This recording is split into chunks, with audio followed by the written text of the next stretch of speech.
I am going to try with the poly pellets, making some different items. I haven't decided if I'm going to try, I'll probably try and mold a few bricks of these Lego blocks, maybe a heart, and I'll probably freestyle something depending on how much I make up.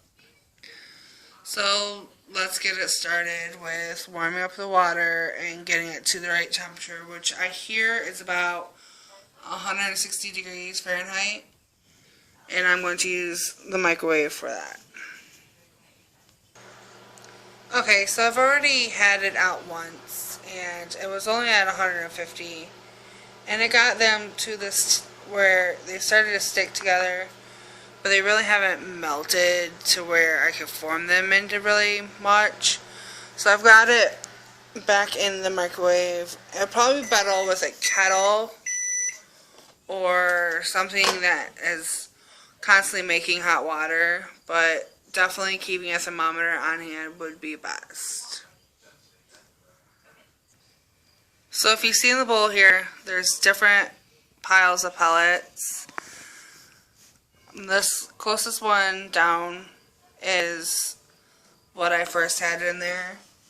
And as you can see, as they heat up, you can tell when they're starting to get moldable because they turn translucent.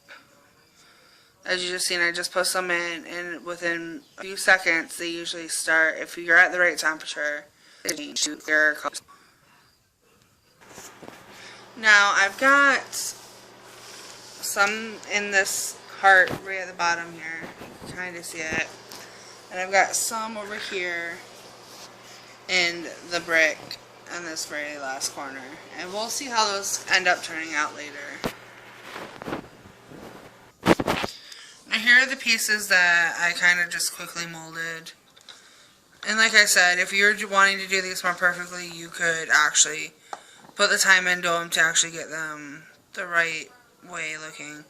I just put a little bit in each one to test it out. And now this is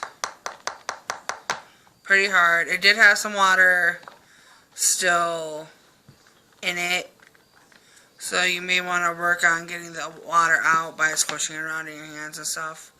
It is hot, so an adult should do this, or an older child, like teen, should always show somebody or work with somebody with this.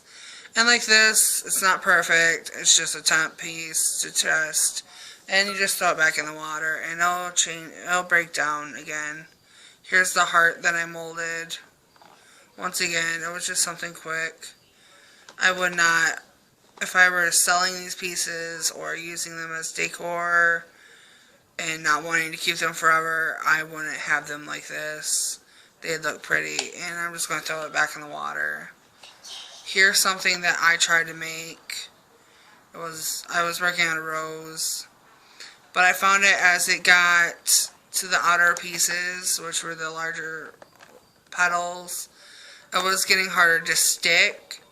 So you are going to have to work with maybe a dry hand and a wet hand, and then, because I kept the plastic as warm as I could, and you're going to have to probably let it set and then come back and do more petals or whatever.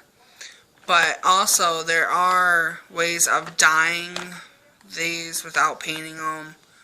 There's powdered pigments and alcohol inks that I heard are really great for coloring plastic like this. And there you go, Polly's Pellets.